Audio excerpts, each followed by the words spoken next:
Hey everyone, I'm Lauren. And I'm Lindsay, and this is Swearing. Swearing mamas. Oh, that never gets old.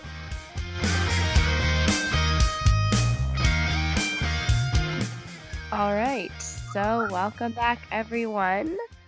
Thanks for listening in today.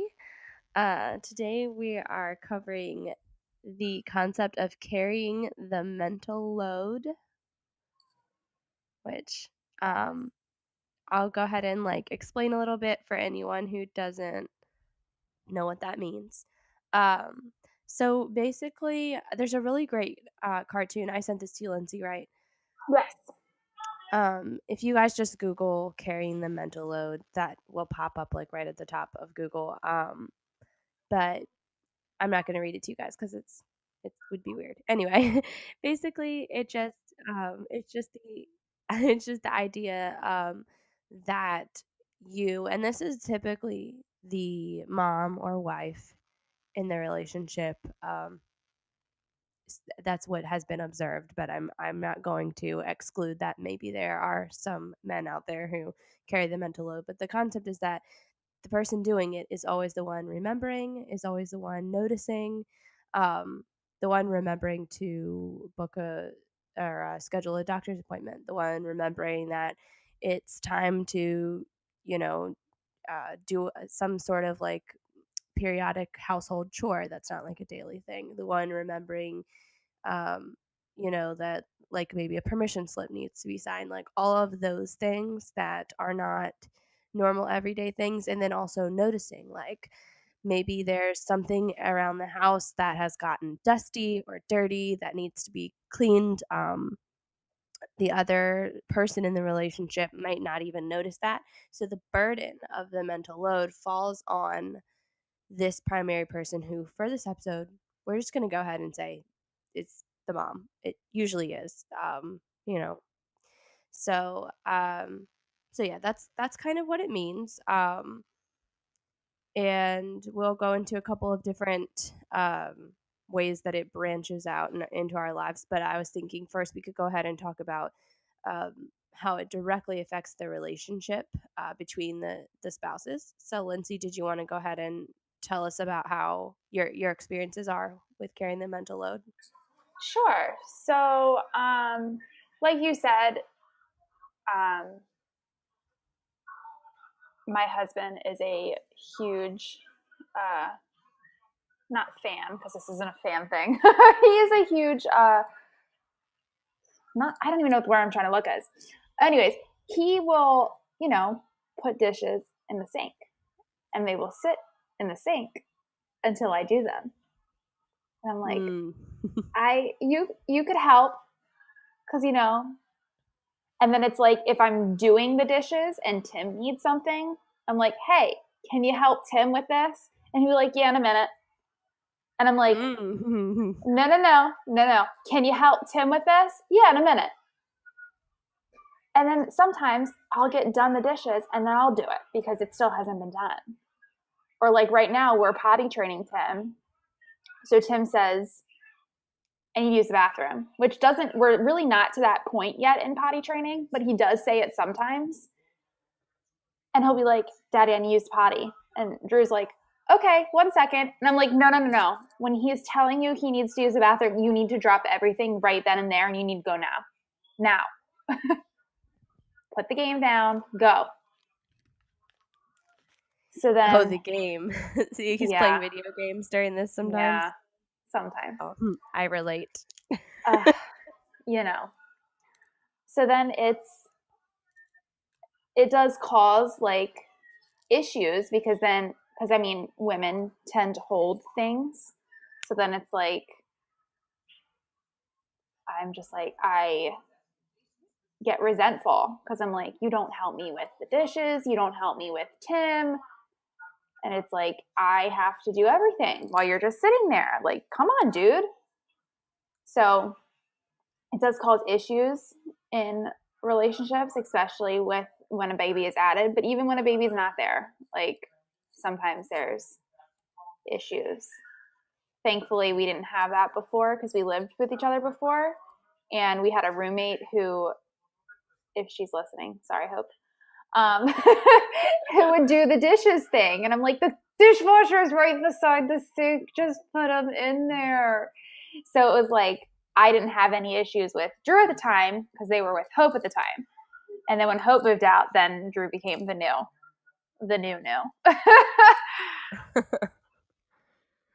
Um, so I have a question about that. When he is not doing things or when he's not doing things with urgency, have you figured out why or have you asked him why or do you know why? Usually because it just doesn't seem like important at the time for him. You know what I mean? Like, Yeah. it's like, oh, like, yeah, Tim needs a drink. That can wait, you know? So it's like, oh, he doesn't need it right this second. So I can finish this, whatever it is I'm doing, and then do it. But then it's like, he'll forget because him and I are both very forgetful. So it's like, well, now you forgot and we're still here. Yeah. I have the same experience with Seth. It's not, and I think this is usually the case with a man in the relationship. It's not that they're lazy, it's not that they don't want to help, but that they just don't get it. And I think that it comes from a couple of different reasons. Like, firstly, I don't think men are generally as self aware as women because men are just not raised to constantly analyze themselves the way that women do. And so, they might not realize things about themselves or as well as things about their environment. And then I think also it comes from being the primary caretaker. It's part instinct and then also part like, we stayed home. Both of us have stayed home with our kids for a period of time, so we just know them better. We'll always know them a little bit better than the husband, I think. And that's just, I think that partly starts in the womb, but also just those first few months. So you might know, and I'm not saying this is true, but I'm just gonna like make it up. But you might know that the juice cup situation, if you don't get it right then, he's gonna scream or throw a fit. And Yeah. if that were and Drew might not know that. He just might not understand that. And then another thing, he might know that, but because he doesn't have to deal with it as often as you, it might not seem like a big deal. And I find that with Seth too. Like if Oliver is screaming and throwing a fit, it's a lot of a bigger deal to me than it is to Seth because that's stressful to me. I've had to hear it all week long and Yeah. I don't want it. I'd rather not. And that's like another thing. Like, you're not at this stage yet, but Tim, when it's just him and I, he's rotten. He doesn't listen to me sometimes. Like, he fights me on everything. Example, yesterday, Drew has off on Fridays. So, I gave Drew was going grocery shopping. So I was like, I'll take Tim to daycare. You go grocery shopping and then pick him up when you're done. He was like, okay. So I'm getting Tim ready in the morning, and Tim is just not like, he was whiny. He didn't want to go. And he ended up waking Drew up because he was just causing such a tiff. And so then Drew's like, do you just want him to stay home with me? So then I was like, Tim, do you want to go to daycare or do you want to stay home with daddy? And he chose to stay home with daddy. Still whiny, still everything. So I take him upstairs. I put him in bed with Drew, and I'm like, all right, well, I got to go to work. Still whiny and all that stuff. So then I leave and like I get to work, I settle in at work, and I text her and I'm like, so how's Tim? And he's like, he's fine. Just like he's always fine. And like even Drew has noticed, like he will be an angel with Drew all day. And then once I walk in the door, it is like a flip switches and he just becomes the way he is around me. And Drew's like, he was not like this all day. I hear that all the time. And I'm just like, well, now you see this is the child I deal with all the time. So help me out. Yes, I actually read something that relates to this, and it's questioning why are kids worse around their mothers. And it says, because you, mama, are their safe place. You are the place they come to with all of their problems. If you can't make something better, well, then who else can? You, dear mama, are garbage disposal of unpleasant feelings and emotion. If a child's been holding it together all day in an unpleasant situation, the second they see you, they know it's time they can finally let go. That means letting go of whatever, whining, crying, their bowels, etc. It's the last thing you want to deal with after having been out enjoying yourself or coming home tired from a day at work, but that's what we as mothers get. The uninhibited expression of a raw emotional release, slapping us in the face the second we stumble through the door. And that is so true. I love that, by the way. I think it's called "The Reason Children Are 800% Worse When Their Mothers Are in the Room." If Yep. anyone wants to Google and read that. But yeah, so I totally, I mean, the dad just doesn't get that picture. The dad will never get that picture because it's a different relationship, but not that it's not as good or as special or important, it's just it's different. Yeah. So have you and Drew found any, I don't know, common ground, or do you talk about it, or how's that go? Um, really, it's I Drew and I were not really big talkers of our feelings. And I know that's terrible. It's something we definitely need to work on. Um, we usually are the 10 to like bottle it up and then explode at some point. Um, so no, we really don't talk about it, but it usually like I've been trying to do more self-care for myself. So like if that's me being like, hey, I'm taking a bath. Like, you need to watch Tim for the next 30 minutes because I'm going to take a bath and do not let him come bother me. Or, like, just going out, doing something. We started going to trivia, which is nice because it's like Drew doesn't really participate in the trivia. So it's like my escape kind of thing.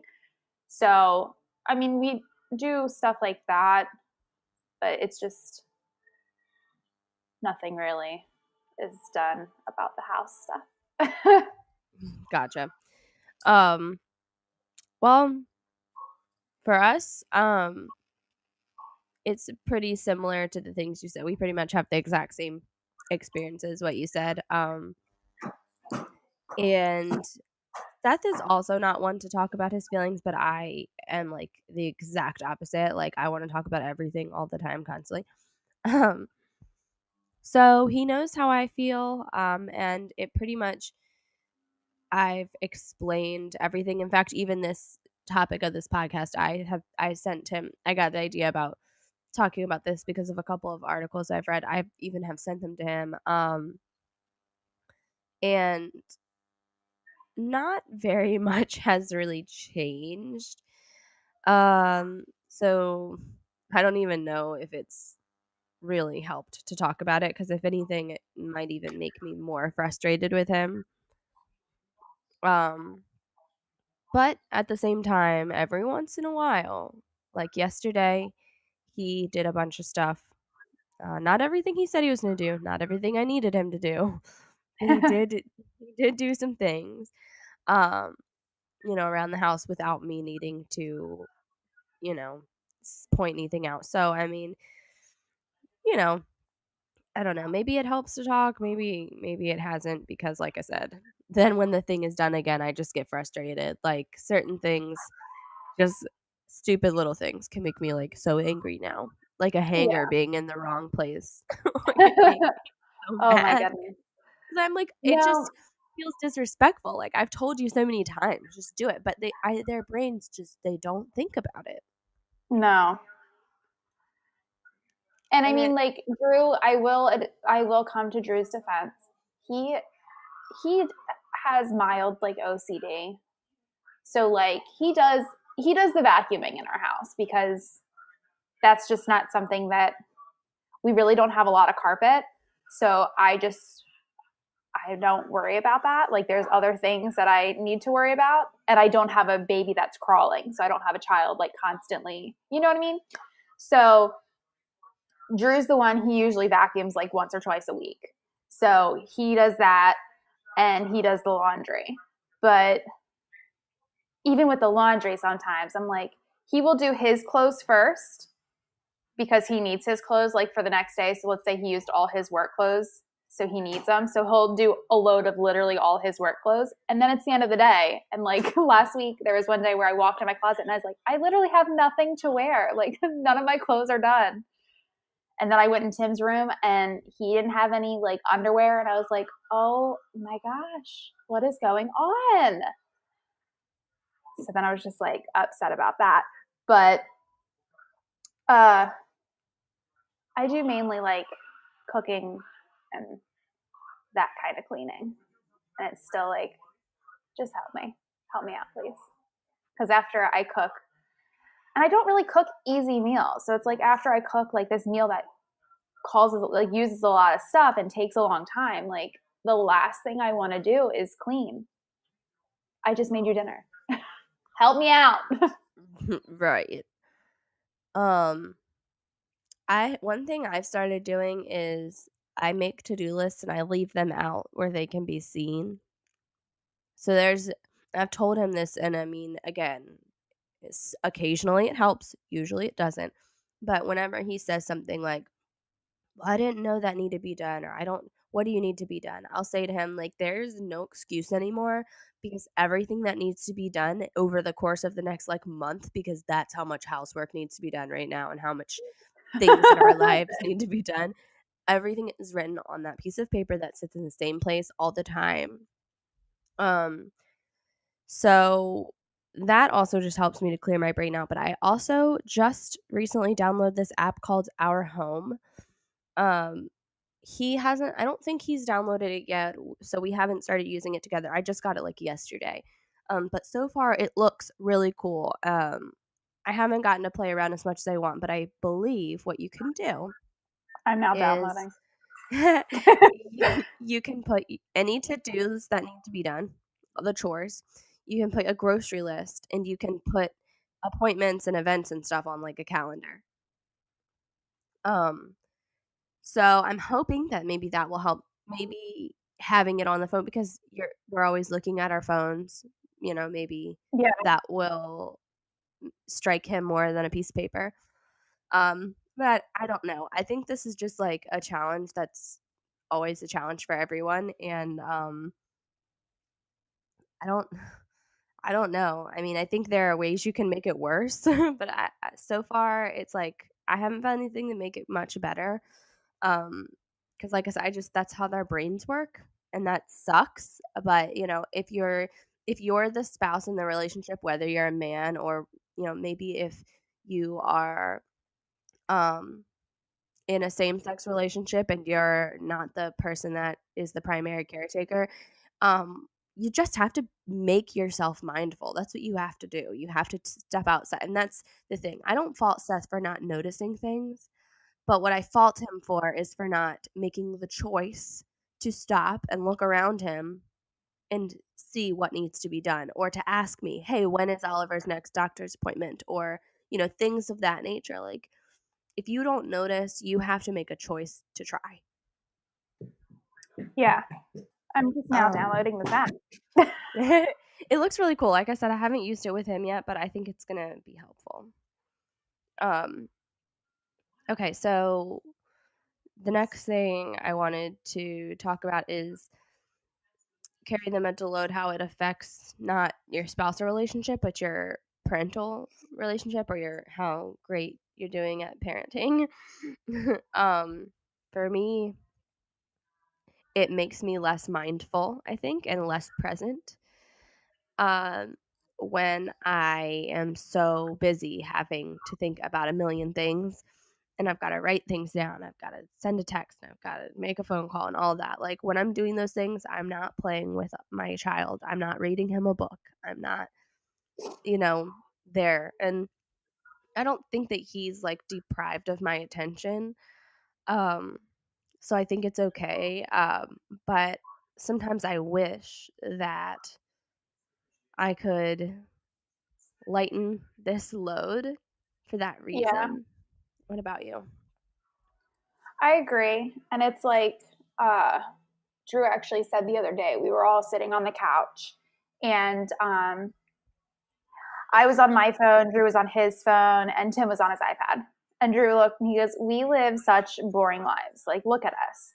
And I'm like, okay, but it's like 7:30 and this is my first time sitting down since I've been home. Like this is my way of relaxing, and I just want to like, you know, catch up on my social media. And then that brings a whole nother issue that I've been thinking about. And I'm just like, this is my way of relaxing. Just let me, let me do this. I'm like, our TV was off. It's not like we were like, I was just like, just let me do this. um, and then that just brings up social media, that I just get in these like certain ways where I don't even want it anymore. Like I just don't want social media, because it's like you see like there's posts going around on social media like, oh, back in the day, blah blah blah, like, you know, like, oh, I saw one the other day. It was like people didn't cheat on their wives back in the day because of social, like there was no social media, so you didn't know that like the grass is greener on the other side kind of thing. I don't think that was the exact wording of it. I'm kind of just, my memory is gone. Uh, Mhm. but it's like right now we're so obsessed with comparing our lives to others, and it's like you go on Facebook and you post that picture to get likes because you need that, like, I guess gratification. Yeah, it's instant gratification. And I don't want that anymore. Like I just don't want it. But then it's like I have this, and it's like if I don't, like, I feel like I'm letting our listeners down with our like social media if I don't have it. So I'm just like, and then I'm so torn. And it's not like I use it all the time, but I do use it more times than not. Yeah, I use it more now that I'm at home. I've always used it pretty heavily because of whatever extra things I'm doing, like this and the band. But I rely on it more now that I am a stay-at-home parent because Yes, because that's a I'm whole alone. nother hardship. Yeah, and I've realized that sometimes I'm just like refreshing, like nothing's changing. Yeah, I just want to not be alone with my thoughts. no, I totally get it because I'm the same way. And but it's like for a while I deleted my Snapchat and it was great.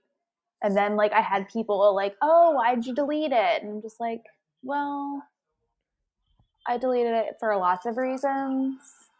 I just don't want it anymore." But then like my one friend's family, that's how they communicate. So it was like I was missing out on all that stuff, so I got it back just for them. And I don't have the notifications on, so I only check Snapchat like 2 times a day. But it's still like I still follow people on Snapchat that I don't want to follow. And I'm like, ugh.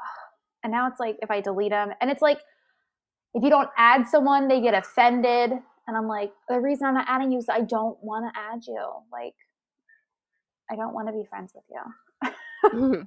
Oh yeah, I don't add a lot of people on Facebook, like people we went to high school with and if we weren't friends, really, then Yeah, I don't accept it because I don't have any reason to talk to you. Some people I will if I have a reason, but I mean, yeah. in a lot of I have like 100 friend requests sitting there that I'm like, I don't want to be a bitch and just hit deny, but I'm just not gonna accept it.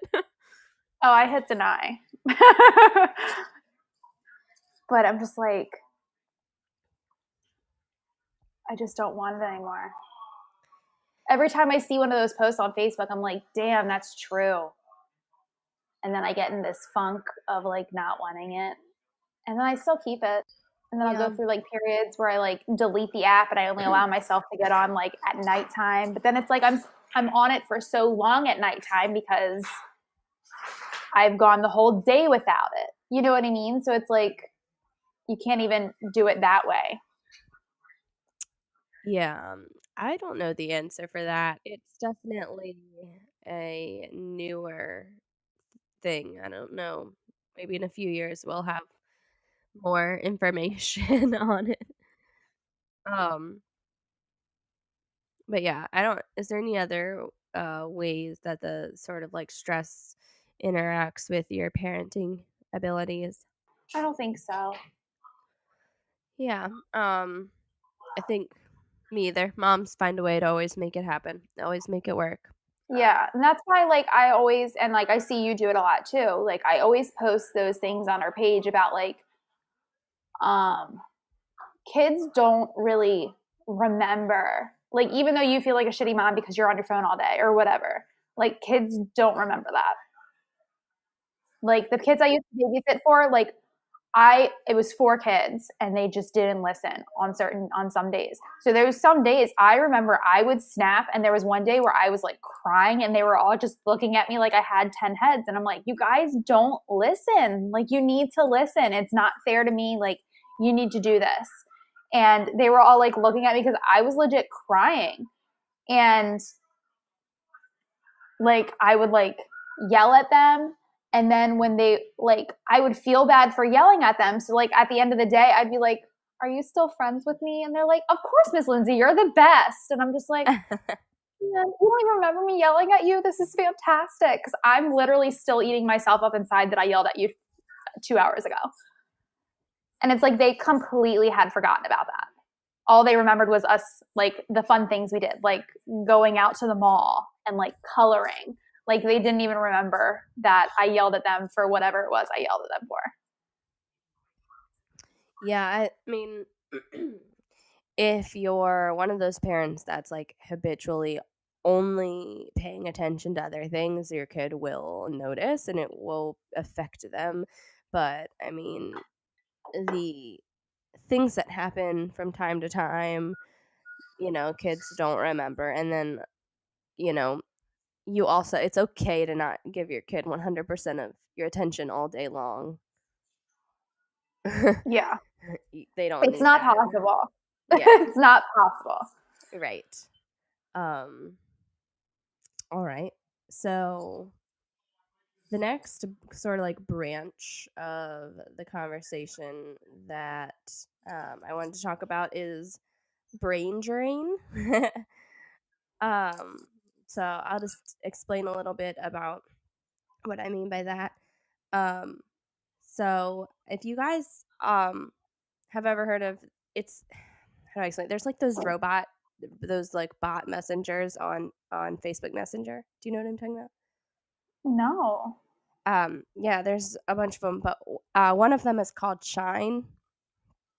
So I get like a message from them, I think every morning, and they have like a cute little motivational thing, and then there'll be like a graphic, and then you can hit something like learn more, and they'll give me a more in depth, memo. And then if I want to read on it, they'll send me like an article that they've written on their website.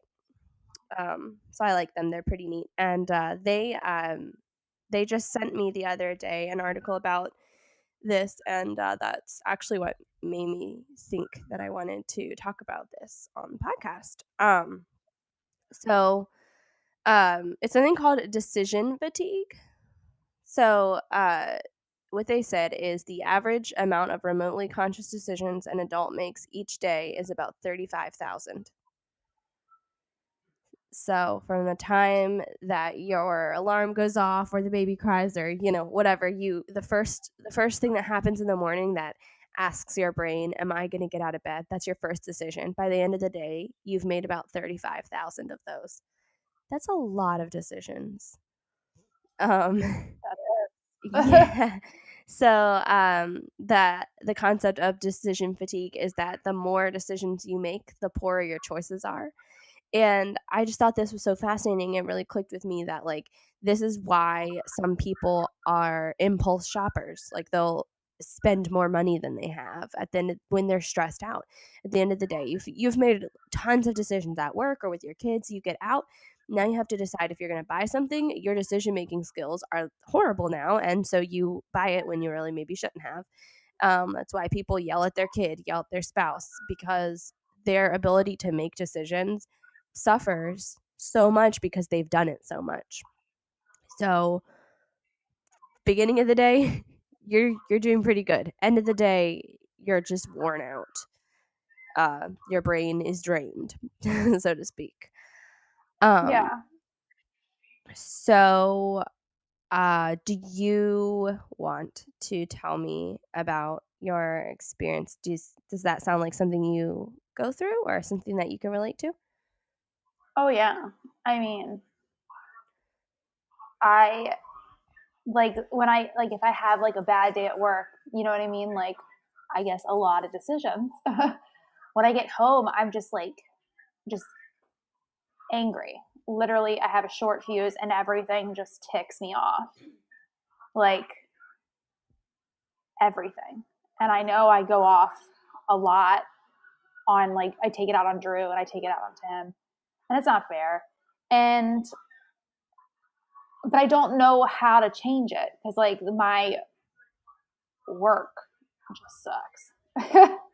Hopefully no one's listening. Um, I mean, like, so now I'm part time receptionist and part time in IT, and it's like they both have equally draining things. So it's like when I'm at the front desk, I'm dealing with constant calls from our clients, and they're not the easiest people to speak with. So that's draining.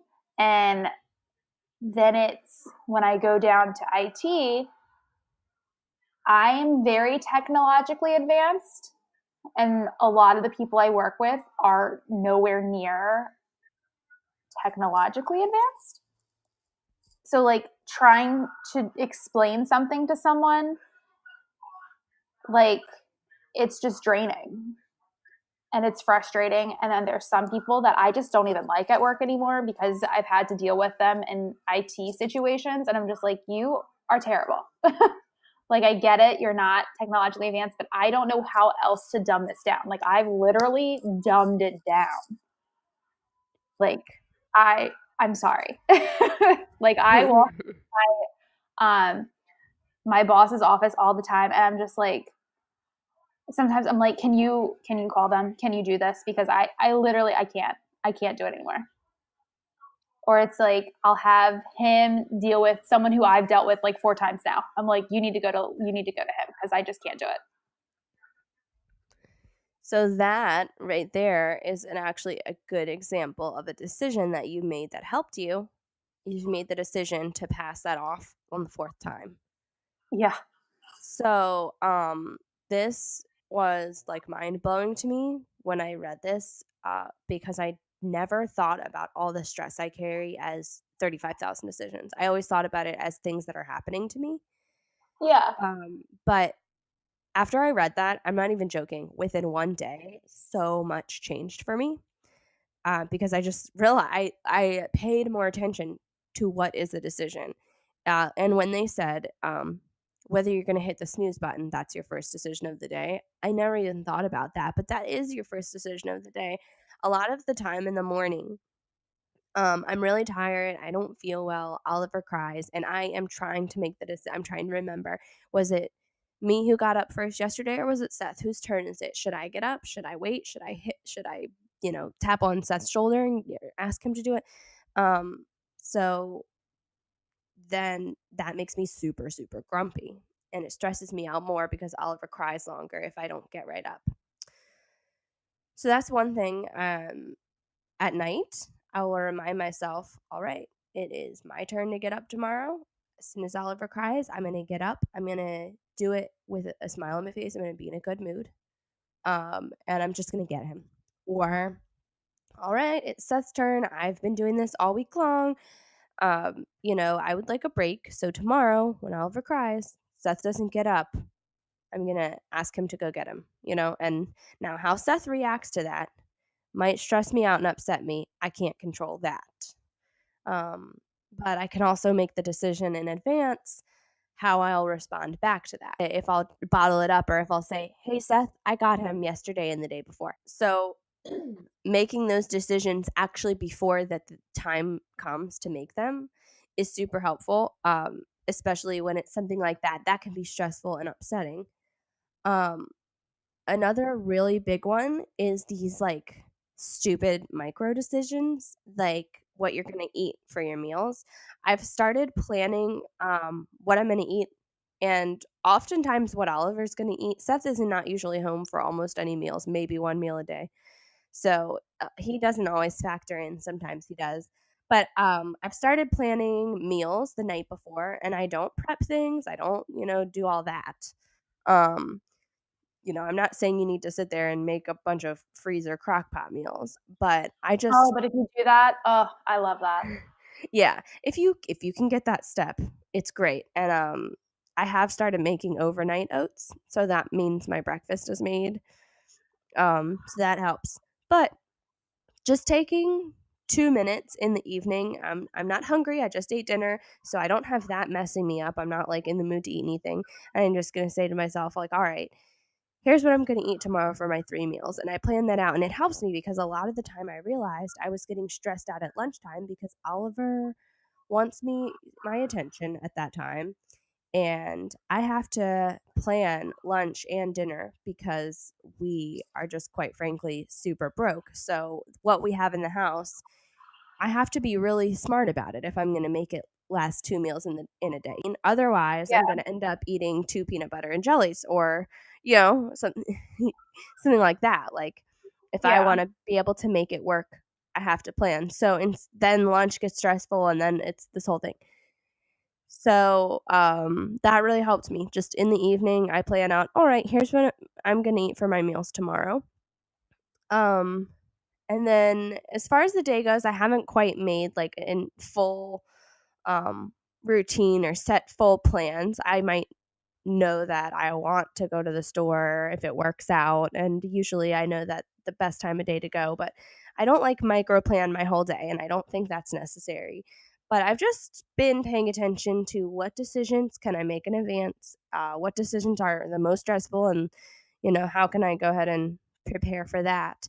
And then having some sort of a routine as well. Like, um, I realized I was, like, fighting getting up, and that was just making the morning drag, so instead of doing that, just made the decision to get up in the morning, not try and get Oliver to force him to lay down with me, or, it's just making it worse. Just get up, um, you know, have a cup of tea or whatever, and start the morning. It goes how it goes. If I get laundry done, I get laundry done, whatever. I'm not gonna micro plan that, but that, goes how it goes. And then the afternoon, I usually try to take a walk once Oliver gets up, if the weather's good, and if we're feeling up to it. So I think having some sort of a routine helps.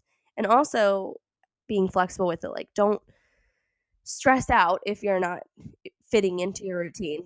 Be able to let go, make the decision in advance that if my routine doesn't work out, that's okay too. I like that.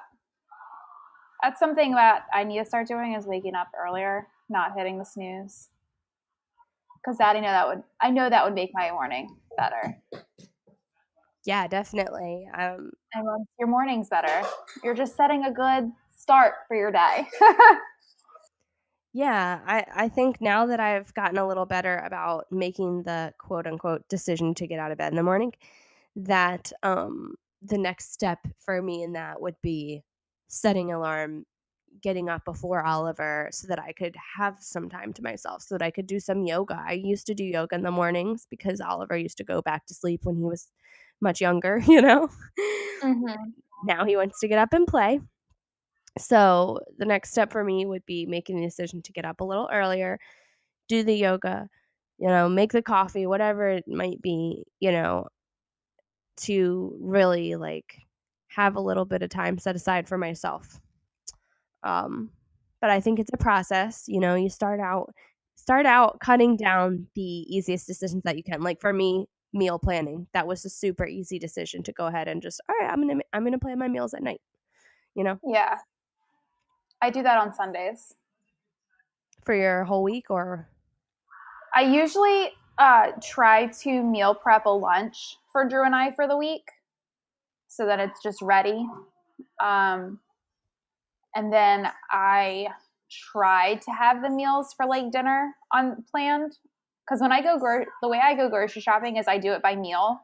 So I have like a list of meals that I want to make and then I break down what I require for those meals. So like I save all of my grocery lists because they have the meals on them. So that I know what meals I have. Once we eat it, I cross it off. So then I don't think I still have that meal. Um, but yeah, I try to plan for the week what we're going to have based off my meal list. Um, Sometimes that doesn't work just because the meal that I have planned takes a while and I had a bad day at work and I just don't want to spend the next hour cooking dinner. Or sometimes I'm just really hungry, so Chick-fil-A on the way home sounds like a great plan. Um, so life happens, but yeah, I do try to plan them out on Sundays, what we're having for the week, both lunch and dinner. That's a good idea. Do you also like pick your outfits out at night or your clothes out at night? Um, no, and the reason I don't do that is because I literally have like 5 outfits for the week for work. So they're just hanging in my closet. Pants are on the bottom, shirts are on the top. So I just grab whatever is clean and ready. So that's not a Well, that hard works. decision. Yeah. Yeah, It helps cool. not having a lot of work outfits. I have so much clothes. Oh, I have a big closet full of clothes, but I literally wear the same 5 things. And then on the weekends, I wear like what I'm wearing right now: sweatpants and a t-shirt. Well, are there any other decisions you can think of that off the top of your head are easy to make in advance or that stress you out actually during the day? Things that feel like stress that are actually a decision you could. I guess if I have like, so example, my son was sick on Wednesday. So I called out of work on Wednesday, but I had like a day full of stuff to do Wednesday. So when I came in on Thursday, I was super stressed because my Thursdays are already stressful. And then I had to I had to make up all the stuff that I missed on Wednesday. So it was just prioritizing what I was going to do first and when it was going to do or how long it was going to take. Um, I recently got a new printer at work, so I was giving this new printer a try, and I discovered that I absolutely hate it because it's just so slow. Mhm. So I thought this new printer was going to be easier for me because I didn't have to go to the copy room to make all these copies. But the fact that it's so slow, it took me longer, and I could have just went to the copy room and did it in 5 minutes instead of it taking me 15 minutes because it was like those 15 minutes, those 10 extra minutes I could have been doing on one of the other projects that I needed to have done. I think from now on, decision is going to be go to the coffee room and still do that because that stressed me out. Yeah, I think anything that causes stress is a really good place to start on making your decisions in advance. And then another one I think for me would be like anything that makes me emotional cuz I'm extremely sensitive. So I was thinking about like um I'm probably going to try and get a very part-time job as a barista again soon, just because we really need the money. Um, and the thing that has made me the most nervous, well, firstly, is my house suffering because like we already talked about. I carry the mental load. Seth might be home, but he's not going to even notice all the stuff that needs to be done. Yeah. Um, but that, and then the other big thing is I'm just nervous that people are gonna be mean, and in the past, that has made me cry at work. Um, and so I think that this has really made me feel better about it, like, this is something that I could use to control that a little bit. I can make the decision now what I'm going to hold Seth accountable to and how I'm going to execute it so that every single day I don't have to make the decision whether to say something to him, make the decision whether to snap off, or make the decision, whether to pick up his slack. I make that decision one time now and stick with it then, and that's how I handle things. And then also making the decision, if a customer stresses me out, this is what I'm going to do. This is going to be my response, or this is, how I'm going to handle it. And Mm-hmm. like that's the future. It hasn't happened yet, so I can't speak to whether that's really going to work. but it makes me feel better. So I just was really excited to share these thoughts with everyone. I hope it could help someone. Well, guess what we have today instead of tweets, guys? Oh, I don't know. An email. Yay! So I'm excited. Our first email. All right. It says, "Hi, I've been enjoying listening to your podcast. I was wondering so far what has been your happiest mom moment, like your most serious joy-filled moment as a mom. Swearingly yours, Jane, not the virgin." Oh my God. Love. Hey, Love. I'm not a virgin either. Oh, you're not? I could Mm-mm. have swore Oliver was like, Miracle Baby. Jane the Virgin is a great show, though. Can we just? I've never seen it. Oh my God, watch it. It's so good. I might have to because right now I'm out of shows. I just binged all the shows that I wanted to watch, and now I have nothing. Okay, we'll watch Jane the Virgin. Anyways, Okay. what's your answer to this email? You go first. I have to think of a good Okay. one. All right. I don't know that I have had like one specific moment, but I think the most joy that I've felt as a mom has come from um watching him either when he communicates with me or when he does something new that makes me proud. So the communicating, obviously, he doesn't like talk yet. He has copied words. I've said it's really weird, but he doesn't like talk.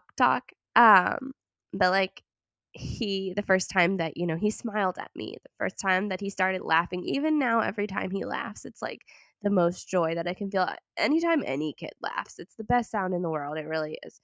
But Yeah. his particular laugh, it's just my favorite, and then I loved that, but then he also started waving. And Oh. I love it because I sometimes I'll say hi, but other times I'll just walk in the room, he'll look over at me and wave. And Oh. yeah, it just makes me feel really, really happy. And then the other, the thing about just when I'm feeling proud of him, just when he's like learned something new and exciting, like the other day. So a lot of the time he will not he doesn't focus when I nurse. So a lot of the time I will play a game with him where I'll take his hand and I'll touch my nose and then I'll touch his nose and I'll say nose, nose, and then I'll do it with my hand, nose, nose, and it makes him smile. So we do it all the time with like our whole heads. We do every body part pretty much. And then one day he came up to me and he like was grabbing at my mouth and I said, "Yeah, that's my mouth. Where's your mouth?" And then he just pointed to his mouth. I was so amazed and so proud. I was like, no way that he knew what he was doing. And then I asked him again. This time I got the camera out and I asked him again. I said, "Where's your mouth?" And he pointed to his mouth. And I was just so proud. And that's another, moment of joy where, I just, I'm so proud of him learning to do things on his own. Yeah. Those Not are to my piggyback off of happiest. you, but exactly like you said, like just seeing them learn new things and surprising you with new things that they've picked up. Like Tim is now talking. So it's like to see him just randomly start talking and saying things that you would not think he knows how to say and then using it correctly. You're just like, wait, what a second. Say that again. Um, Oh. yeah. And then also just like we went to his 3-year-old appointment a couple weeks ago. And just to have like someone confirm to you that like you're doing a good job and that he's like doing great is just fantastic. Like that's a good joy as well because he raises questions. um, or just like he's really active right now. So like the other day, like this just made me laugh. Like the other day I was taking a bath and like I like ran upstairs and like hid from him. And I didn't lock the bathroom door. He was downstairs with Drew and I was in the bath for a while, and like as I was like getting ready to get out, all of a sudden I hear the door open, and he just opens the door and gives me this like evil smirk, and he's like, "I found you." I was just like, I was like, "Have you been looking for me?" And he just goes, "Mm-hmm." And I was like, "Oh well, you found me." And then he came over, and I had a bath bomb. So he's like, "Why is the water purple?" And was just so like interested, and I was just like, "Because it's purple." But just him being him really is just joyful for me. Yeah, definitely. It's hard to explain if you it's like until you have a child, you just really can't put it into words, you know? You really can't understand it until it happens. But it's like that's your whole little world right there. And they just did something, even if it was like Even if something something's so, so little, yeah, like it's still great. standing up. Like I can stand up. I stand up all day. But the first time Yeah. he did it, it was like amazing and exciting. And I don't know. It's like for me too, I don't even care if he's ahead of the curve or what behind the curve. It's like it's not like that. It's just the fact that he did it, you know? It doesn't even matter. Yep. I don't know. I love this. I love talking about this. But Yeah. anyway, well, did you have and just end with that? He is awake from his nap. Oh, well, great time to end. Such a joyous moment when I hear my son just let out a scream out of the dead Yes. silence. Ah! Yep. That's always a good time. Well, I loved this episode. I hope you did too. I did. It was a good one. It was a heavy one, but it was a good one. Yes, ended on a great note. It did. All And on right, that note, if anyone else wants to send us emails, it's swearingmamas@gmail.com. You can leave us a voice message on Anchor. You can tweet us. You can Facebook us. I think that's about it. yep. For now. All right, have a good week. Bye, guys. Bye. It is like a flip switches. I have so much clothes.